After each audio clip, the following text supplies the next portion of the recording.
Assalamualaikum warahmatullahi wabarakatuh. Ketemu dengan Pak DR dari Ceria, cerita akuntansi. Yaitu akan membahas soal-soal akuntansi secara sederhana, simpel dan mudah, ya.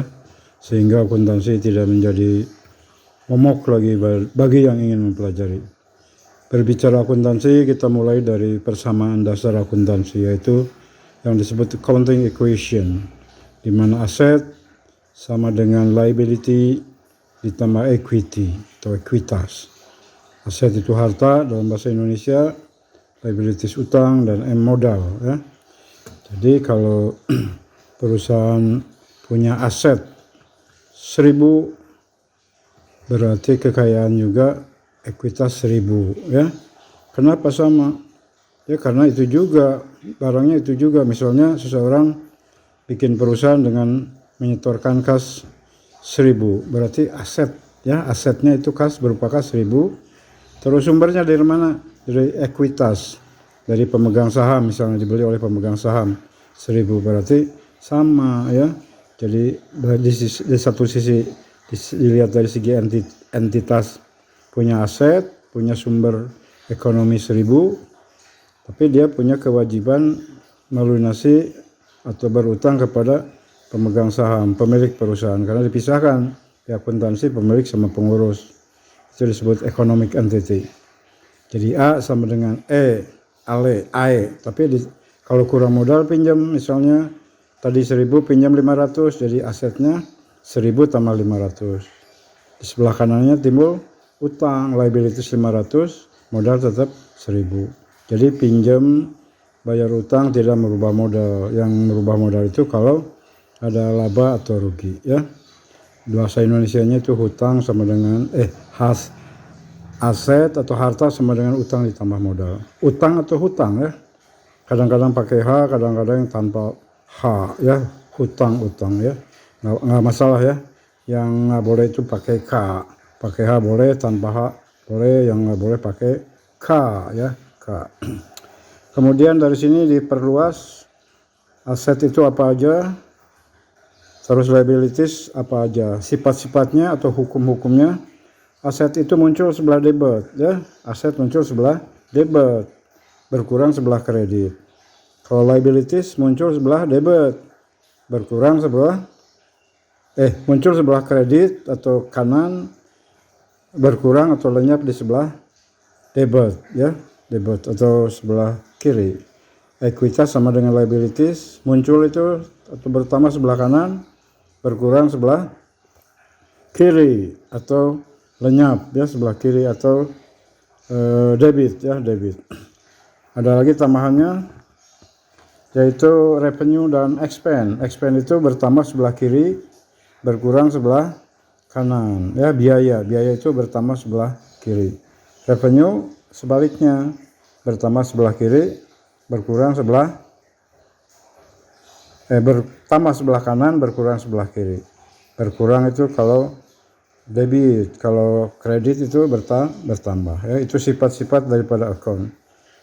Kalau aset, liabilities dan modal, equities itu cikal bakal neraca, sehingga disebut rekening nominal, rekening real, maaf. Sedangkan expense itu membantu modal sama revenue, itu disebut rekening nominal, ya, nominal. Jadi ini kiri itu aset, itu normalnya aset itu debit, ya, normalnya. Kalau liability sama modal normalnya kredit, ya, normal. Tapi lawan normal itu bukan abnormal, ya. Misalnya aset ada di kredit, saldonya itu kemungkinan apa? Kemungkinan misalnya piutang membayar lebih, akan diperhitungkan kemudian. Utang normalnya kredit, tapi ini debit, mungkin kelebihan bayar, sehingga akan diperhitungkan kemudian, ya. Jadi lawannya normal itu bukan tidak normal, tapi tidak biasa, jarang, ya. Jarang. Kadang-kadang normal itu lawannya apa? Sesar, bisa juga, ya, lawannya sesar.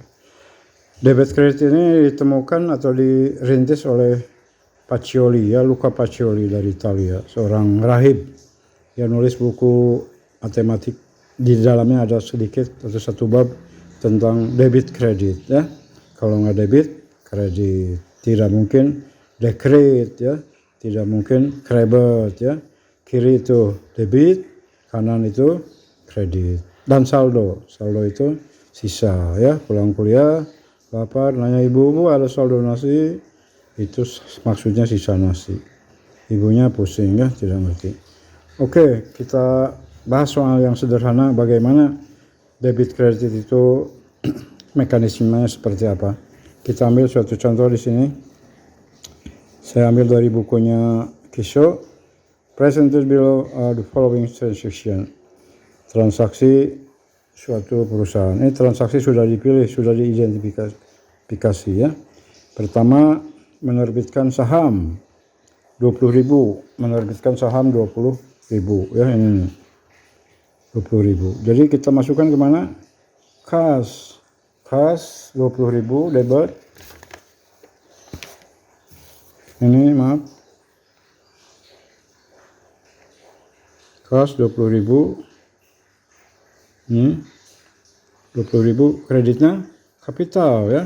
Kenapa kas di kiri? Karena bertambah, muncul punya pendapatan kas dari menjual saham, share capital. Kemudian timbul utang, kewajiban kepada pemilik atau tuntutan pemilik terhadap entitas 20.000. Yang kedua, menerbitkan wesel bayar. Jadi utang ya. Hampir sama tadi utangnya ke pemegang saham, sekarang utangnya ke orang lain. Jadi cash debit 20.000, notes payable 10.000 ya. Yang payable itu utang ya, notes payable, interest payable, bukan flower payable. Utang bunga itu tapi interest payable. Kalau debit, notes receivable, account receivable, piutang dan piutang wesel ya. Pokoknya yang bal-bal itu mesti rekening real ya, bukan rekening nominal. Pasti buat bahan untuk membuat neraca yang bal-bal ya. Yang bal-bal pasti neraca utang atau piutang. Nggak mungkin ya ke nominal ya, kecuali mungkin selain payable mungkin yang kekecualinya sambal ya, mebel, kabel, lama-lama sebel ya, itu mungkin ya, mungkin itu. Berikut, transaksi berikut adalah membeli office equipment 11.000. Office equipment harus kita debitkan ya. Office equipment kita debitkan 11.000. Kreditnya apa? Kas 11.000 ya, 11.000.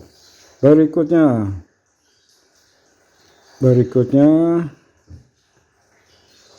menerima 15.000 kas untuk service provide.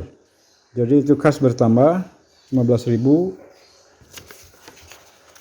karena menambah modal, dia akan dicatat sebagai pendapatan service revenue. Kredit 15.000 ya, menambah modal kredit. Berikutnya membayar sewa 1.000, rent expense 1.000, berarti cash kredit 1.000. 5. Berikutnya 6, membayar dividen berapa? 600, karena dia punya saham, keuntungnya berupa dividen. Dividen debit 600, kas 600 ya. 7 terakhir membayar salary, gaji ya, gaji 6.500, salary di debit 6.500, cash di kredit 6.500. Nah, sekarang itu yang disebut posting ya, memasukkan transaksi ke akun buku besar, disebut posting. Dari buku besar ini kita bisa bikin neraca saldo atau trial balance ya.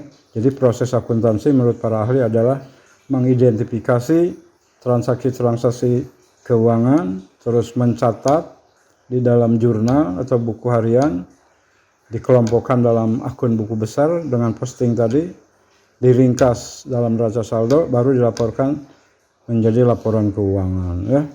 Jadi ada tahapnya, sekarang udah tahap peringkasan ya, peringkasan. Jadi ada jurnal itu buku harian kalau di Indonesia, buku harian.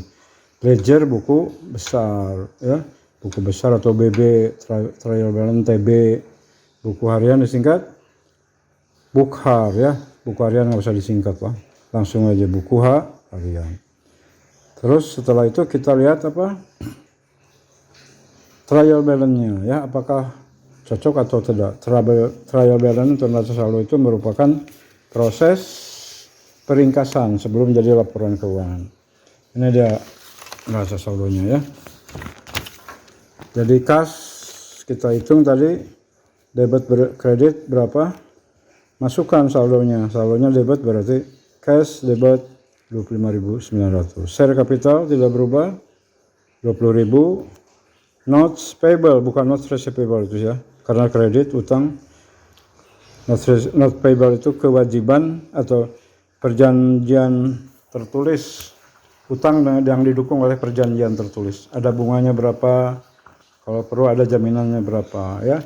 Itu kalau kita yang berjanji akan melunasi, sehingga disebut wesel bayar. Kalau kita orang lain pinjam ke kita dengan jaminan itu wesel tagih, account receivable ya, atau notes receivable.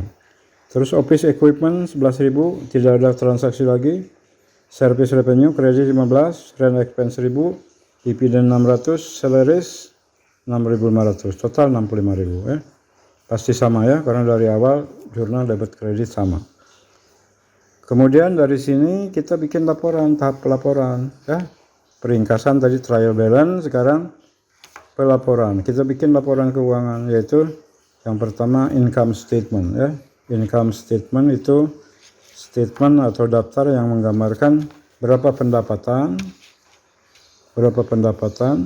berapa biaya ya, berapa biaya dalam satu periode. Sehingga disebut juga sebagai laporan kinerja ya.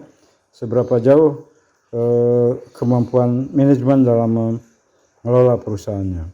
Service revenue 15.000, rent expense 1.000, salaries expense 6.500, jumlah 7.500.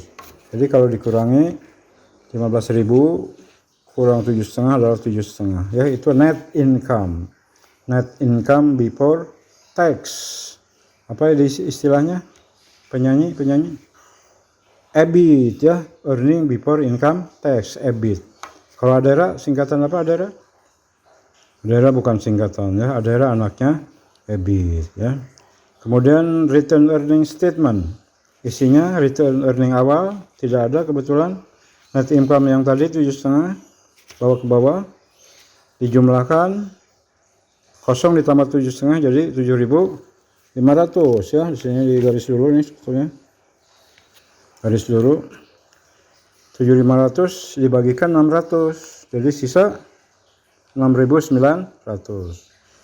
Ini statement akhir, return earning saldo akhirnya 6.900. Kemudian laporan yang ketiga, laporan posisi keuangan atau dulu neraca, statement of financial position. Itu menggambarkan berapa aset, berapa equity, berapa liability pada satu saat ya. Asetnya kita lihat dari yang tidak lancar dulu. Office equipment, peralatan kantor 11.000, cash 25.900, total 36.900. Ini cuma ada dua jenis aset ya, cash. Kas juga boleh ya, kas, cash. Bank, Bangkok, Bangkok ya. Orang yang senang pegang kas disebut kasman kalau laki-laki. Orang yang kuat Suparman ya. Orangnya senang jalan-jalan Wakiman. Orang senang lihat yang cantik-cantik Lukman, mungkin ya, Lukman. Oke, kita lihat aset 11.000, non current asset 11, cash itu current asset 25.900, total 36.900 ya. Total aset 36.900. Berapa sekarang total equity dan modal? Ya, equity 20.000 tambah return earning tadi 6.900, 26.900 tambah utang ya, utang lancar doang, notes payable 10.000. Jadi total 36.900. Sama ya, jangan total aset di atas, ya harus sama. Kalau not payable-nya lebih dari 1 tahun jatuh temponya, berarti jangan dikelompokkan di current liabilities, tapi non current liabilities, long term debt, ya. Oke, sampai sini dulu kita lihat. Mudah-mudahan jelas ya, mudah-mudahan jelas.